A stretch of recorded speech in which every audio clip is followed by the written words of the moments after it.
Don't worry, I haven't killed any hookers, so. You're in the clear then, bro. I'm in the clear. You're in the clear.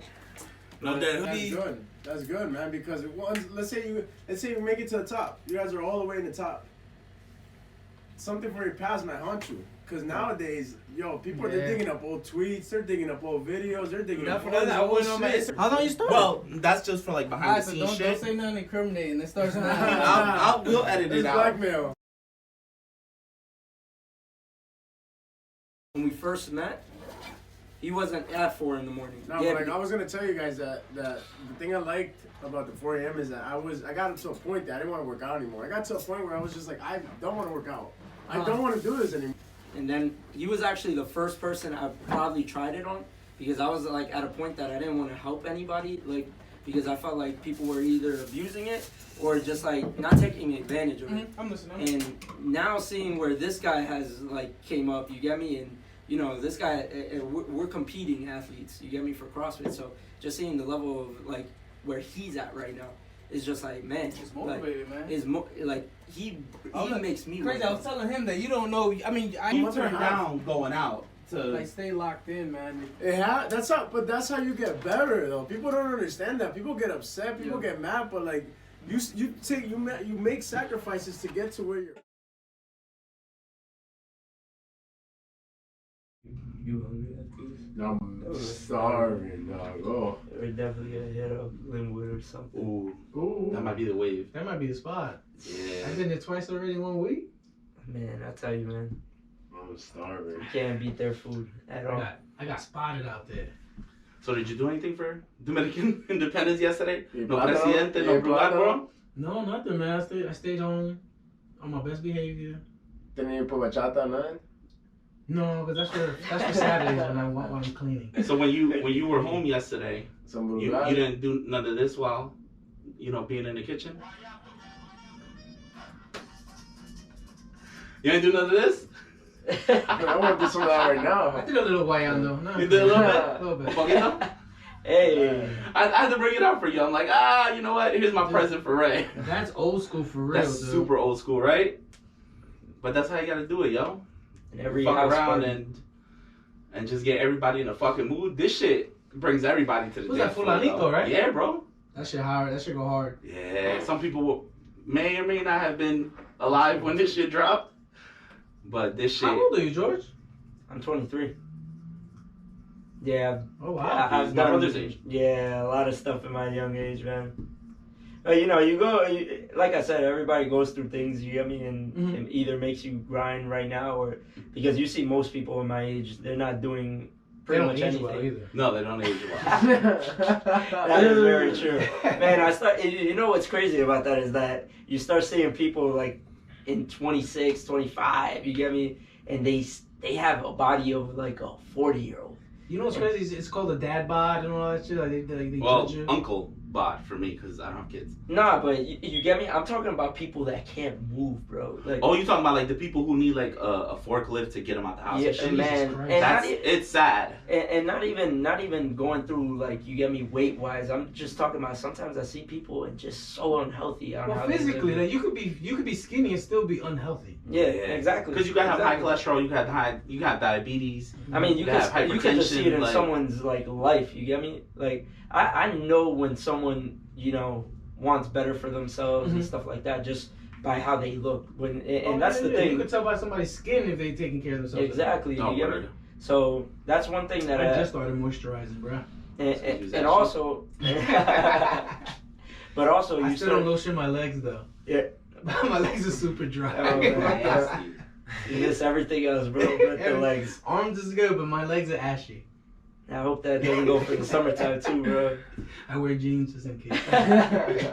Alright, so we out here, episode 24, baby. Damn, Yes. 24. 24, Kobe. Welcome to the Rain Route Podcast. Oh, Shout wow, out to Kobe. 24. Word. Man. Yeah, We got- 24. Raphael in the building. Yo. We got a special guest in the building, George Marella, Nice, training. So you guys know what direction we're going to. nice. About to get you motherfuckers in shape for 2020. Get your ears Yo. in shape. You gotta shout out your Instagram handle, all that stuff right now. Get them Alright. clients can Get pop this shit it out up. You guys Way. can follow me on Instagram and J Murillo Training, and you guys can just see the work over there. Good shit right there. Good shit. So I want to get into the interview real quick. You want to do some gunshots? You got a soundboard over there? No. You gotta give George some gunshots. Nah, man. We'll start shooting people all you want. Y'all ready? Yeah. My fuck bad, it. Gus. You do got it. no headphones on. I You're apologize. good. You're good. Don't worry, you started here for the off. ride. Next time we come in here, damn, it's gonna be a whole new Oh, no, environment. we're gonna have a whole warehouse. I'm telling you. Yeah, It's gonna be a no. whole warehouse in here. We have a whole ass studio. You That's guys the keep goal. on doing what Yeah, you're that is doing. the goal. Like Ralph told me, like the vision for this. You get me, and you guys keep on doing what you guys are doing, man. And that's the thing. I always tell people, just stay consistent with it. You get me? Little by Stay little, man. consistent Little with by it. That's all it is. little. This shit not working either. Terrible. Welcome back, everybody. Word. Why this shit not working? I guess you're not getting gunshots this week. No problem. No problem, bro. I'm trying to edit it in there somehow. We'll try to put it in there. Yeah, please. Thank you, sir. You're most kind. You might as well hold on to that one. I got you. So So George, talk to us, man. you want Give to us a tell little- people, you know what? Let's do that. Tell everybody who you are, what do you do in 3 cents, and what you do. Yeah, man. To think who George Marella is, because I really don't even look at myself like that, but you get me, talking to my friends and family, the things I would get from them, they would say George Marella is a hard-working, consistent individual that cares for others more than he actually cares for himself. They're, how can I say, you just gotta be true to yourself. You gotta really stay passionate on what you do, but you gotta also trust in yourself. I think that's the most important thing, because let's say, for example, you guys started this podcast. If none of you guys had trust that you guys would succeed in this podcast, it would not go how it's going now. You get what I'm saying? Big facts. So one of the things that I always kept in mind, and one of the things that always helped me out, is just that I trust in myself to always deliver every year. You get what I'm saying? So you have like your So- yearly goals and all that stuff. Oh yeah, definitely. So give us a background on like when you started. What made you become that trainer? Oh, so the beginning. Yeah, the beginning. I would say, man, if you guys met me in the beginning, you guys would not want me on this podcast. You get what You I'm was saying? a savage out there. You was like Nah, sniping chicks. not. I wouldn't say like a savage or anything like that, but just imagine, and I don't know if you guys ever been through this, but just imagine waking up every day with no purpose at all, no dream, no, like, you don't know what you want in life. You get what I'm saying? That was me You know- 3 years ago. I won't lie to you. I think everyone at one point or another Yeah, has gone through this. and It's very everybody has relatable. their story. Very relatable. So that and for me, I was distracted by many things. I was distracted by drinking, freaking drugs and stuff like that, and it came to a point that I started seeing myself, and I actually got kicked out. Where my mom, she started seeing that, and she was like, "Man, like, you get me?" Like, Wow. she just kicked me out. But man, I tell you, man, I thank God that she kicked me out, because She I made wouldn't you grow be, up. I wouldn't be who I am today. But Props to your mom, because that's not easy for you. Exactly. For you to, me as a father, I don't know if anyone else is here as a father, but I wouldn't be able to do something Yeah. like that. But that was the best thing for you. Now Yeah. look at you. and it was my parents' decision, and they stuck to it. But it was one of those things that I tell people, it must have been the best thing that happened in my life, because I'll tell you a quick little story. I remember when you get kicked out, you gotta grab all your stuff. You gotta go. You get me to either your boy's house or whatever. So I was hopping house to house. You get what I'm saying? So from there, I started seeing, like, I had all my belongings, toothbrush, and just a book bag. You get me? And I looked at myself in the mirror, and then I said to myself, it's a dramatic scene, but I looked at myself and I said, "Yo, do you want this for the rest of your life?" You get what I'm saying? That was the straw that broke the camel's back. Yeah, and exactly. Okay. So from there, it was just like, nah, I don't want to live this life. You get me? So from there, I went to New York City, spent some time with family out there, and I'll never forget, this was probably one of the best advices that my aunt gave me, is that she told me, "George, nobody will care for you like you care for yourself." Self-love. Yeah, self-love. So you gotta start being self-motivated, but you also gotta start trusting yourself. So I would say that describes me in anything. I'm self-motivated. it doesn't matter who's in the room with me. It doesn't matter if I'm by myself. I'm going to be there at 4 a.m. wherever. You get me? I think that's one of the things where everyone has to have that switch. Like for you, Exactly. that was that moment when the switch hit. Exactly. You know what I mean? Like with Ralph, when we started that podcast, that's when the switch hits where you have that motivation. Why do I have to wake up at 4? Yeah. Why do I have to wake up at 5? Why do I have to stay up till 1, 2 in the morning? Yeah, exactly. You probably could attest to that too. Waking up Yeah. at 4 to get your body right. Yeah. Me personally, if I don't work out at 4 in the morning or 4:30, my day's shitty. Yeah. It's not the same day. Oh, I can relate. So I have to work out in the afternoon or at night just to get my mind back to where it should Yeah. be. Because if not, it's not where it should be. Yeah, and you know, the thing is, I always think about it, and you know, I was talking to this with Gus the other day, was just like, what I tried doing with this training thing, that, you know, I always believe that God gave me this as a gift to give to other people, that I take this training thing and put it into life. So get back to so you the switch. Oh, the switch turned on. The Yeah. switch turned on. So what got you into the gym? Or what got you into the training? So from there, I was just like, I seen this one post that I'll never forget. It was from The Rock, and he said something that literally that next day I woke my ass up at 4 in the morning, and it was like, it was saying that anybody can do great things when a teacher or a boss or a friend is giving you a pat in the back or saying good job and stuff like that. I think I know the post. Exactly. I'm gonna let you do it. So when he posted that, he was going into, but it's harder when you're doing this by yourself with nobody around you, and that right there truly, like it truly will make you see who you are when you're in the darkness. And that's one thing that I put in my head, like, you get me, when I don't do, like, when I wake up at 4 in the morning, I don't do it for, you get me, the applause of people or for the trophies or whatever the case The is. accolades and No, none of that. Think about it, when you wake up at 4, ain't nobody up with you. Nobody else It's with you. This is the post that I see all the time from him. Is you versus you. Exactly. You're in constant battle within yourself. So that when you're in the gym working out, who you competing with? Exactly. You're not competing with Gus. You're competing with yourself. You're trying to beat yesterday. Exactly. To be better today versus tomorrow. And you know, we were just talking about that. Like, for me, I don't wake up thinking, like, especially with the training, like, you get me, the training, there's a lot of trainers out there, you know, shout out to the good trainers that actually put in the work and stuff like that, but there's also those false trainers, you get me, you know, just try making everything public, try putting stuff that is really fugazi, that's what I call it. But you know, the thing is, I never think about my competition at all. When I wake up at that time, my competition's not in my mind. If anything, the competition's looking at me as their competition.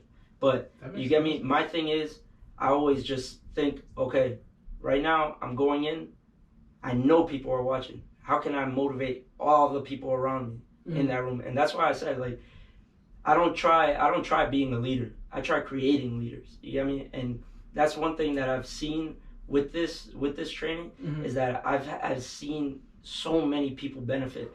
And if you see my videos and everything, you see from my cameraman, from the athletes to myself, we all benefit from it. So to kind of, like, I guess, you know, piggyback off that, I do notice that, like, and honestly, that's, for me personally, that's one of the reasons, that's one of the things that kind of, like what he was saying, like, a lot of people do it for, like, the attention. One of the reasons that kind of turns me off from, like, the whole working out culture is some of the people that go there, like, they're just, like, they're doing it because they want the attention, and, you know, like, they don't care. I know, one thing I noticed about him, he cares a lot about, like, putting other people on before himself. Yeah. And he supports everybody that, like, let's say is at the gym that he's at. You know, it's not all about him. For him is what he does, and like he said, he's creating leaders, and I find that dope because I haven't heard that. For him, it's like, no, it's not me having all these people under me. Like, no, you do your own thing. You do your own thing. You do your own thing. Empowering everybody. He's not just on some, like, I got you, like, oh yeah, like, y'all my peoples or whatever. No. Like, he's like, nah, go on, branch off, do your thing, do your thing, do your thing. And I think we are. To an extent, I think we do the same. To an extent, I try to promote empowerment. Like, there's a lot of podcasts that I speak to a lot of people who are in the podcast realm. He does as well. Yeah. And I get phone calls, I get text messages from people that I have no relationships with, but I'm here for them. Yeah. Because I know what it is to come from the ground up.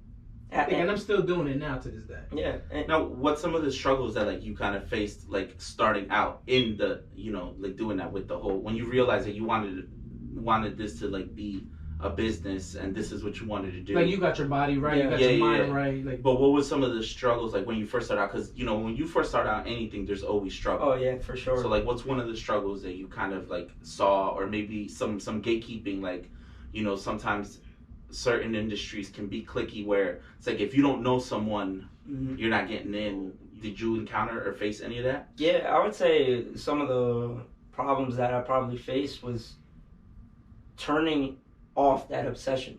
You get me? Because when you're doing this type of lifestyle, you start seeing that you are literally 24/7 thinking about either, I put it this way, I'm always thinking about the training. But it comes to a point that, you know, when you have to turn it off in some moments.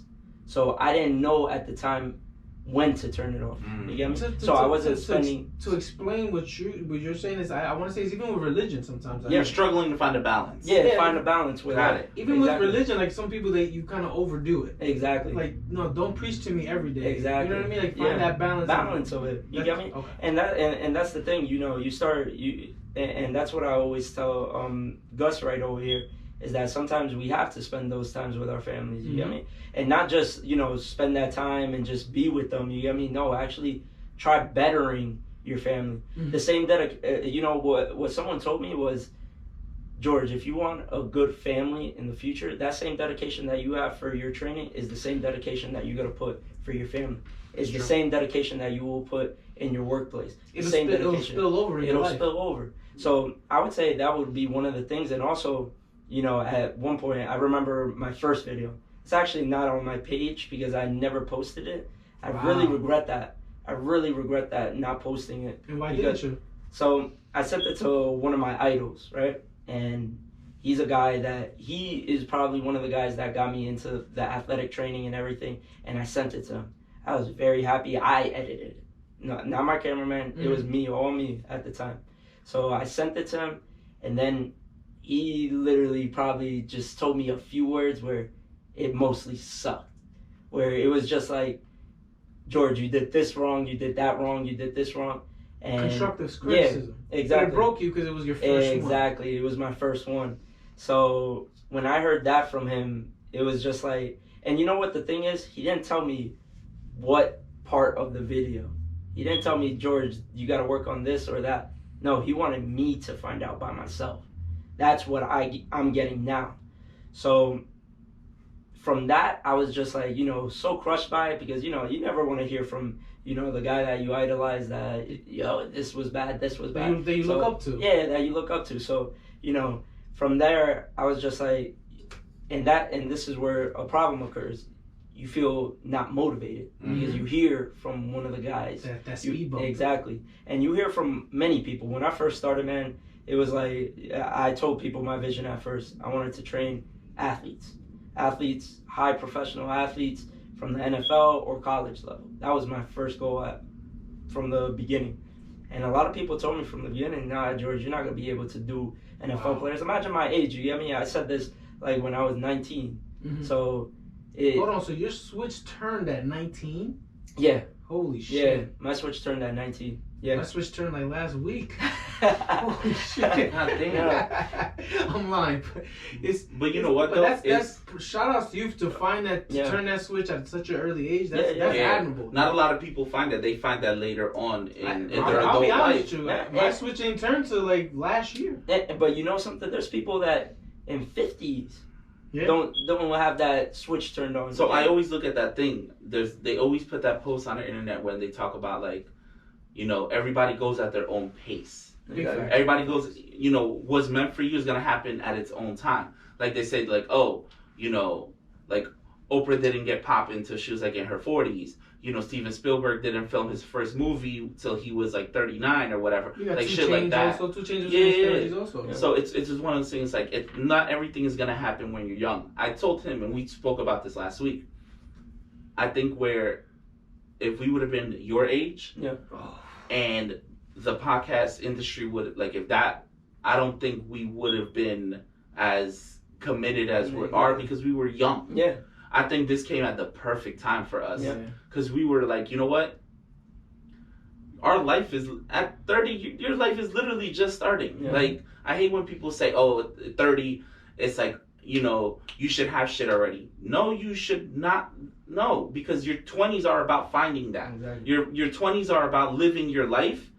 And then your 30s are like, okay, what you find yourself and I you think do everybody that. has their own lane. Everybody Everybody has their own lane, Exactly. their own clock. Like, I hate, and sometimes I give my brother that advice because he'll sit there and he'll be like, yo, like, sometimes he'll be like, damn, I feel like I don't feel as accomplished as, like, I see other people might. I'm like, stop competing with other people. Yeah. It's not going to happen at the same time. Like, why are you in a race? It's not Exactly. Don't compare yourself to them.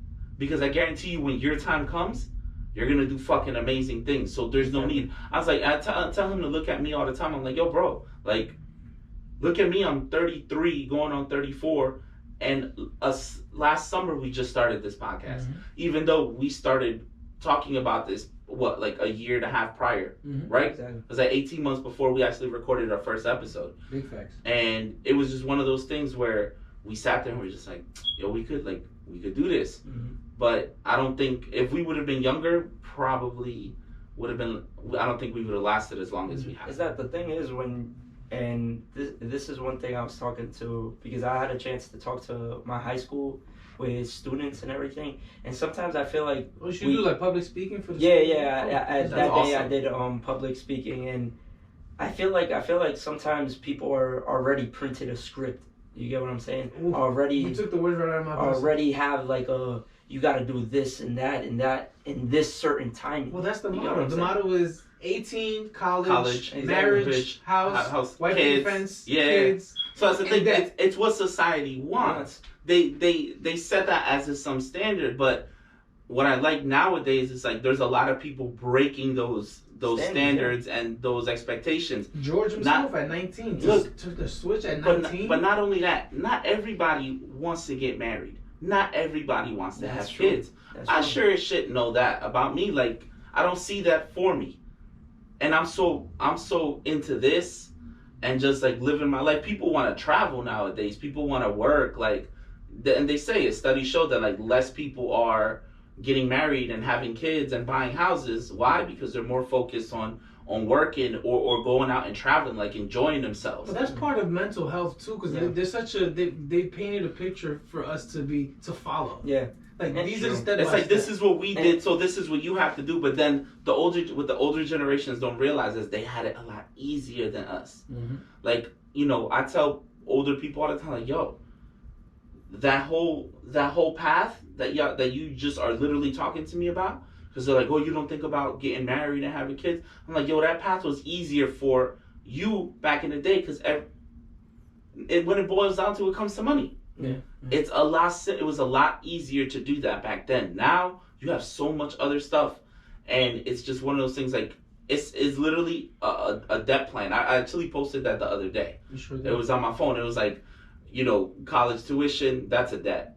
A house, that's a debt. A car, that's a debt. Kids, that's a debt. It's like, so you're almost like $500,000 in debt by the time you're like 25.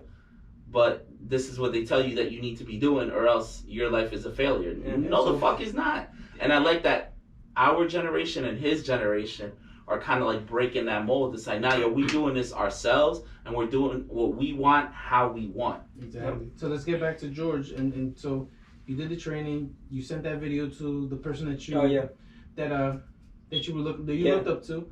So then what was next after that? Oh, so what was next after that, you come down to it and you're just like, okay, you can either, and these are the two choices, you can either quit or you could keep on going. I just see it, I just see it. But I always tell people that I believe life gives everybody opportunities. But at the time, we just don't see it because we have that wall. You get me? At that time when you guys were thinking, yo, what if we would have got the podcast when we were 19 years old? You guys wouldn't be how you guys are today because you guys had a wall right there. You guys, we wouldn't have lasted 5 episodes. I don't even think it's a wall. I think it's more of a you're not ready. Ready, exactly. You're not ready. Yep, exactly. Just like me and him were ready until our mid-30s. You were ready at 19. Early 30s. Different. Relax. I'm mid-30s. I'm mid-30s. Early 30s. I'm about to shave half this off so I can look 5 years No, young. but stop it. But you know the thing is, I always tell people that. So when my idol told me that, it was just like I came down to it, and I was just like, okay, I gotta get better. I gotta be a better trainer. That's the only thing that I had in my mind. Okay. That I had to become a better trainer. So it motivated you. It motivated me. It gave me an aggressive output to become a better trainer. I started studying the best trainers that there is in the game. Who are some of the like real famous trainers? I would say to enlighten the listeners in the audience. Yeah, to like educate them a little, because I don't know. I have no idea. To be honest, I don't know. Like I see because you do CrossFit competitively, so I see a lot of people do it, and I know there's some people that I know that have actually done it, but I don't know, like, let's say, like, names. You know, like, I don't know, like, who's, like, you know, I would guess consider, like, you know, like, the you know, like, the Jay-Z of CrossFitting, exactly. like, shit like that. Like, besides that guy that had the Netflix show, I forgot his name. What's his name? What guy? He had a documentary. Rich Froning. He's a beast. Yeah. Oh, yeah, he's nuts. He turns that switch on and off. You know what? I used to see a lot of, like, CrossFit people when it was American Ninja Warrior. Oh yeah, I like that show. Yeah, that show is lit. Go ahead. Not really too many CrossFitters go on there, but one thing that I do want to point out is that my CrossFit training and my training athletes is totally different. There's different types of work. Yeah. And when you go into the training game, there's so many things that you can do, bodybuilding, all those other stuff. So CrossFit is my sport, but I would never take my sport and put it, let's say, for a football player. Because it won't correspond to each other, even though they might be relatable. That's actually one of the questions. Like for instance, like me, for instance, I'm not a CrossFitter. I did the CrossFitting. I think like 2-3 days. It was cool, but it's different. Yeah. Like me, I'm not trying to compete. Yeah, I'm not trying to look a certain way. I just want to stay fit. And that's the thing. You find out what works for you. You get me? Exactly. And that's what I always tell people. So. The top trainers that I look at all the time would be David Alexander. He's in Miami. He's out there really killing it. He's a CrossFitter as well? No. He's a just straight athletic trainer. Okay. He trains LeBron James, D Wade, all those other guys that are in the Heat. He even trains football players. He has an incredible offseason. And then one of my top guys that he's my idol, Jamal Ligon. Man, that guy trains OBJ. You talk about almost all the NFL players, he got them. So what are the different styles like between the three of them?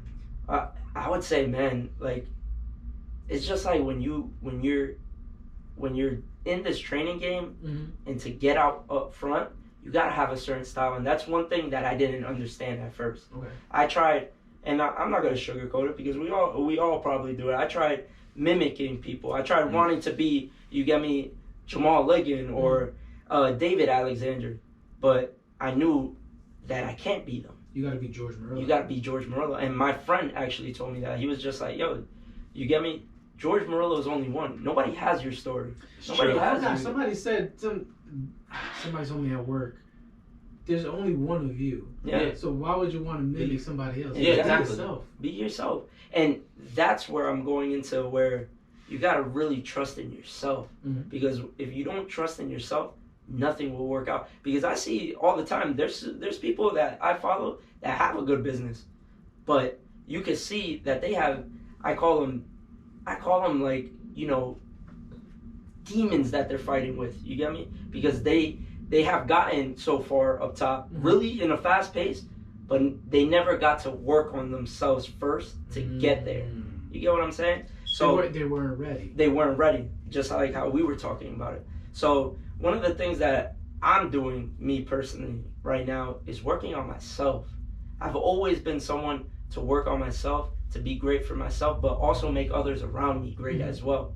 So that's where I go back to, like, when you see me, I'm just with a bunch of leaders, you get me? I don't want to be the leader. I never want to be the leader. And I don't even call this like a business for me, because I call it more of a team effort. Because me, I would say myself, my cameraman, my athletes, the people I train with, we're all benefiting from each other. You get me? My cameraman, he's shooting high professional athletes. He just recently got into BMW, being their photographer for their manuals and stuff like that in their headquarters because of the video. So go to that. So let's go back to like when you started the training. What athlete you started with first? Oh yeah, I started with this kid named Maslin. He went to my high school. Okay. He was a D2. He went to what college? I forgot what college. Well, he went to a D2 school.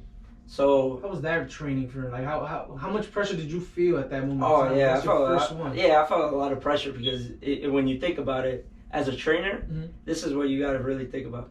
You have the power to really make someone really great, or you have the power to make someone really bad. You get me? You have the power to end their career or make their career really good. So knowing that power, I did the best that I can at the time to make him a good athlete because he was dealing with injuries at the time. So that's really. Can you share what injuries he had? Yeah. Because I saw that I was on your page earlier and I saw that you have like recovery. So you know how to train out recoveries and all that good stuff. Yeah, I would say the number one guy that I trained that encountered injuries, and people got to understand when you're injured, you don't really know, like, it's taking away a part of you. You get me? For these athletes, that's one thing that that I've learned with my athletes is just like their drive. You get me? When you're with athletes, their mentality is different. If they're not out there playing, exactly, something's missing. Something's missing. And if they're not out there training, it's just like a part of them is gone. You're taking that part of them. Sure. We took what,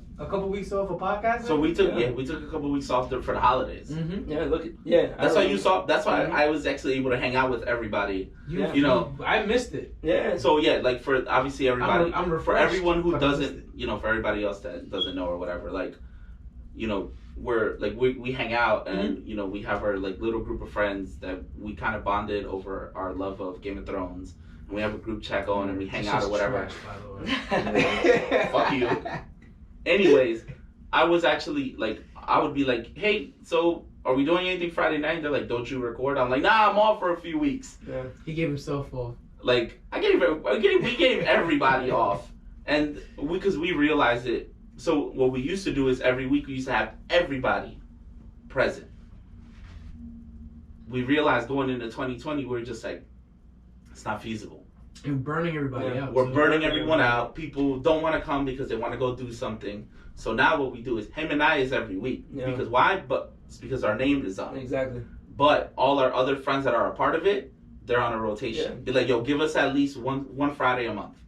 Give us one Friday a month, and then you guys can have your time off and do this, that. Because we realized it's like, you know what? And it's just a lot easier. We realized we found our groove with 4 people. Like, if we have a 4-man show, we're all right. Yeah. Once it starts getting more people, it kind of gets a little out of hand.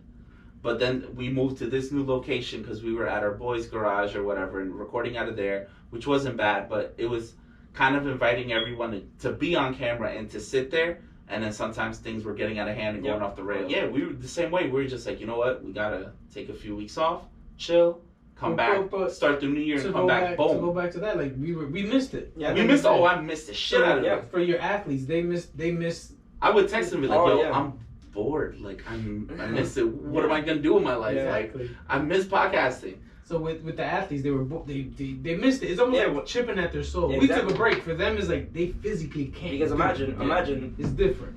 I get, like, I say everybody that I'm around is just like a complete savage in their own way. Where it's just like, whenever I'm with an athlete, one thing I point out, I don't train just anybody. I pick my clients. I pick who I train. I don't do this for money. A lot of my guys that I started with, I train.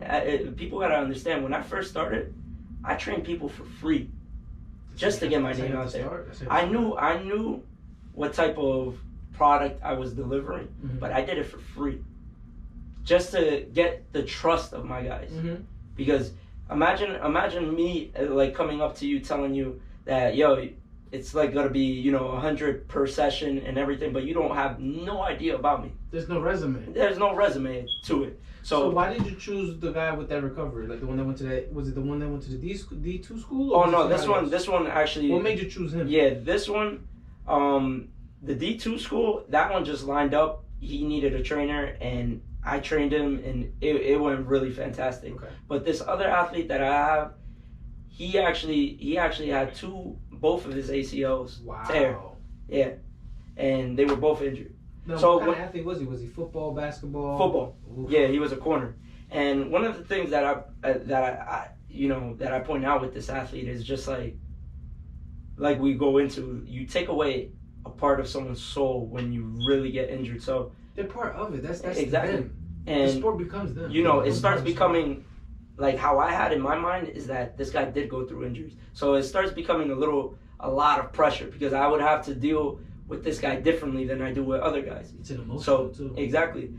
And like I said, with every trainer that, you know, trains athletes, you can either make an athlete's career really good and long, which I always intended, because I don't intend, you know, some of the things that I do, some of the guys are like, damn, we got to do this, George, again. Mm-hmm. But I'm not trying to make superstars for the summer.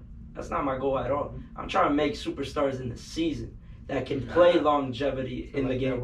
And it's not, I don't want guys to have just 3 good games. You get what I'm saying? I want guys good season because they have the mindset to have a good season. So how did it go with that recovery with that? Oh yeah, with that guy, the corner. Yeah, 2 ACLs. That's crazy. Yeah, 2 ACLs, man. And you know, when you have a guy like that, a hard worker that will do anything in his power to get 100% again, it becomes even much easier. Because I have guys, like I said, I pick my clients. I have guys that are willing to pay me. But I feel like those are those type of guys that you gotta, oh, here's a training session. Oh, the training session's at 8 a.m., bro. Oh, I couldn't make it. You keep on throwing these, oh, what happened here? Oh, I couldn't make it. Mm-hmm. So I'm not here to babysit anybody in this game at all. And you said that earlier. Like, yeah. Either you coming or you're not. Yeah, and you know, I have a lot of people that always ask me, oh, how you started off, or, you know, can I tag along with your training sessions, or can I view? But my thing is, how I'm helping people is educating people now. That's how I'm helping. So you're giving them the tools. It's like, look, I'm giving you this. You're not fishing for them. You're just teaching them how to fish. Yeah, it's like, I'm giving you this information. You do what you want with it. Exactly. So now I do have a question, because obviously you're balancing both, not just training other people, but training yourself, because you do it competitively. Yeah. Now, what's your, you know, it's kind of a loaded question, a 2-part. So where do you see, you know, like, what do you see for yourself? Like, what is your ultimate goal in terms of your individual, like you as a competitor, and then you as a trainer, like training other people? Like, what do you hope to, you know, like, what is your top? Yeah, your goal. I would say for CrossFit, for me, I would say I want to be an athlete that goes into a sanctional, an elite sanctional. But also, you know, one thing that I've seen with me doing all this is the people that are benefiting from it around me. You get what I'm saying? The people that see me every day in the CrossFit gym working. And like I said, and I tell Gus this all the time, it doesn't matter what time that I gotta be up. I could be up. They've seen me be up at 3 in the morning just working by myself, 2 in the morning. Doesn't matter what time for me. So that's one of the things that I see myself continue this pace, continue this momentum, where I'm seeing a lot of people not. And when I talk about myself, it's the people around me that I'm actually putting key. You get me? Because a lot of people. I don't know if you guys ever heard that quote before. It's very disrespectful to let the people that believe in you down. Oof. Like that quote, I live by that quote. Damn, that's deep. Pause. That's deep. Yeah, that hurt. That made me like, but it's a true. Because we have a team that looks up to us. Like, exactly. We got to push them up. Like, we got to bring them up. But you know the thing is, everyone has a team. Yeah. Everyone. But the thing is that I feel like. People, and this is where I go with opportunities. People just don't take advantage of the opportunities that are given. They can't see it. So when you don't see the opportunities, you don't take advantage. And then what happens is, you know, you start hearing people complain about their lives, and then I just go back to the root of it. Mm-hmm. What's your routine? What's your routine like? What's your day? What's your day? What time you waking up? What So time like you said, up? it's like the people who support you. It's always good to have that support Exactly. system. You know, him and I know we have that support system, not just with the people who do this with us, but like our families as well. Like, exactly. My mom and my sister listen to every episode, even if they fall a few weeks behind. No, shoot, my mom cannot watch this episode. Oh hell no. My mom listens to this. But she's going. He knows it all the time because my sister will put like on her IG story while she's driving, she'll put like a like a little video or a picture of her listening to our episodes while she's in the car, or when she's at home, or if she's at work, like she'll put a headphone on and listen to it while she's doing someone's nails or she's doing hair or whatever. You know, she listens to us. One day she picked me up and I'm sitting there and I'm just like, wait, I was like, you're listening to one of our episodes? And that's she's one like, of the weirdest things, though. It's so weird to hear yourself, like, I listen to our episodes, but it's mostly when, we're doing, like, the final touches and stuff. But then to see someone else, like, my sister's, like, my mom not only listens to the audio, she also watches all the YouTube videos. Like, my mom, bro, like, I never thought sometimes my mom be like, yo, you guys are a little wild. Yeah. Or, there was one episode. Your mom hasn't like called and texted you. You need to calm down. Listen, to calm down. Well, for the second half of this episode, you're about to find out why. So there's one episode where my mom literally told me, and we talked about that. She was like, I couldn't get through it. She was like, she's like, I love you guys. She's like, but not only was it because of the person that was there, she's like, you guys got too vulgar. Mm-hmm. She's like, for me as a mother, she's like, I can't listen to my son talk like that.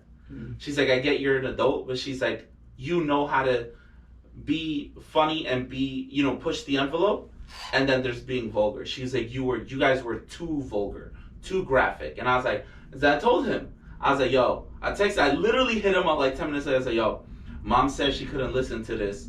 She had to go back to listen to older episodes. She's like, because she said we were too vulgar. Mm. And then we warned everybody. It drilled it in our head, and we're like, all right, yo. And since then, we still talk our shit because we're men and we're dudes and we're young, but we are not as vulgar with it. Cause that episode was disgusting. It was nasty. I don't recommend people listen to it too much. Listen, cause I'm just like, I'm the one that goes off the wall, but it wasn't. It wasn't him. We all make mistakes. No, of course. And that's the thing. We're learning from our mistakes. Getting back to like the support system. I know your support system is definitely like, I see like the people at your gym because I see it in your stories. You repost a lot of other people when they like, take pictures of you or record you like, yo, my boy Jay Marella training, getting it in, killing it. Like, he has a lot of people that's like, they show him a lot of love. But and the thing is, and this is the thing, people always want that, but people don't always know how to get it. Yeah. And one thing that I tell people, whoever really wants like that support system and everything, is that first things first, you gotta be hardworking. You know what I mean? With the people that I have around me, they just know my hard work and they respect me. It's infectious and people reach out to you. Exactly. Like a lot, me personally with the podcast and the whole audio thing, and he could attest to that as well. If people see you doing something positive and they see your grind, they see your hard work, they're gonna reach out. They're gonna want to be around you. So like my phone dies on me instantly. Granted, it's an iPhone 7 too, but it's one of those things where like it's so infectious that people want to be around you. So at the end of the day, I think that's why people follow you and they want to be around you because it's infectious. It's an affection. So to finish up, can you name some of the athletes you've trained? Where you're training at? Yeah, I'm training at CrossFit Treehouse. That's my gym right there. That's home. Where's that at? It's in Kenilworth. Okay. New Jersey, basically. Yeah. Yeah, for us, literally. It's literally like. Can you show off now and be like, yo, who you been training? So I've been training. I've been really just training a couple of athletes around town. Because the thing is, I see everybody around me as just regular. You get me? That's the thing. I don't see anybody. He's media trained. He's humble. That's he's media trained. I don't know how, but he's media trained. You've been on a podcast, this is his first podcast, right? Yeah, this is my first podcast that I'm ever doing. So I'm doing many more this year because a lot of people this year they were telling me that they want to hear more of my story and everything. Because, like I said, I'm a very quiet person, but everybody will feed off my energy around me, and that's one thing. Like I could talk about who I've talked to and stuff like that, make it all glorious. But no, I'm not like that at all. I'm just here to be hardworking and just get the work done. Wow. That's my only mentality. You get what I'm saying? So, you know, and going back to my idol, he actually reached out to me probably like last month. And now this is somebody that you're always in contact with? Yes, I'm in contact with him. I'm always wishing him a good off season with his players. And this time he actually told me that, man, your work has gotten better and stuff like that. And man, you're gonna be going some places, bro. So just seeing the different opportunities I have gotten just within, like, I would say we're in February still, just in these 2 months, it's just been insane. You get me? Same here, man. Same here. And you get me? It's not like I told Gus the other day. It's not these opportunities just come out of nowhere and we're just lucky. It goes back to my routine, how hardworking and driven that I am, and how consistent. If you stay ready, you'll be ready. Always. Plain and simple. And that's what I tell people. If you stay, like when I started this business, it was only with $20 with a ladder and a tennis ball, and I stayed consistent. Wow. You get what I'm saying? That's wild. And I've always had that in my mind. $20 in my pocket, and stayed consistent with it. And that's your story, man. So that's my story. Things up. Shout out your Instagram handle. Thank you guys for listening, and you can find me in J Marella Training in Instagram. All right, guys. Nice. Well, we thank you for coming through episode 24. We appreciate you guys. You know, we'll see you guys next episode. Now we can get raunchy in the next episode. Yeah, in episode 25, we'll get a little crazy. But thank you guys, and yeah, Peace. This was great. Thank you guys. Damn. Yeah, you know the thing is, like I said, I just surround myself with people that are just the best at their fields, hardworking individual. When we first started, it was just like he wasn't how he is now. You get me? Yeah. You know what it is, yo? I can't get into his music. I don't understand what he's saying. That bunny, 6 rings, right? Oh, you don't speak Spanish? No, I do. I just don't. I can't. Yeah, this guy speaks really good Spanish. He mumbles. That's not Colombian. I can't understand him. Nah. What? He dropped the song for Kobe and his daughter. Did he really? Yeah. It was really good. Yo, it's 1984. Seeing each other in Linwood. Yeah, and then 1984. What's 1984?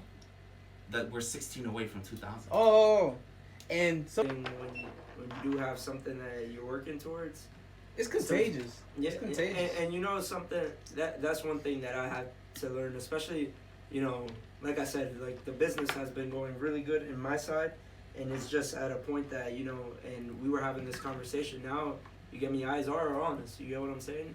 And what you do does represent on who you are. Yeah. So, you get me, you got to be more careful about this stuff. Not for nothing. Lately, I've been trying to be more cautious of what I say and do. Yeah. Cause people are starting to believe everything I say in a sense, and it's like, no, that's not really who I am. Behind it's because they don't know you. Exactly. So like, the one thing that we didn't want to do, but we realized we had to, was make our Instagrams public. oh yeah, that was tough for me. I created my page. You guys see that I don't have 2 pages. I only have 1 page. That's really who I am. And I try representing myself as who I am. Yeah. I'm such a private person. So am I. Like, at heart. yo, I went from I had 220 IG followers. Now I'm closing in on 500. Before I went public, I was at like 4. Now I'm at close to 750 or something. I like to, personal. I like to control who was following me. Now you get all these random follows, and a lot of them, most of the time, are like fucking spam accounts and shit. I'm just like, fuck me, man. Like, yeah, I got a couple of those. But it's fucking nuts, bro.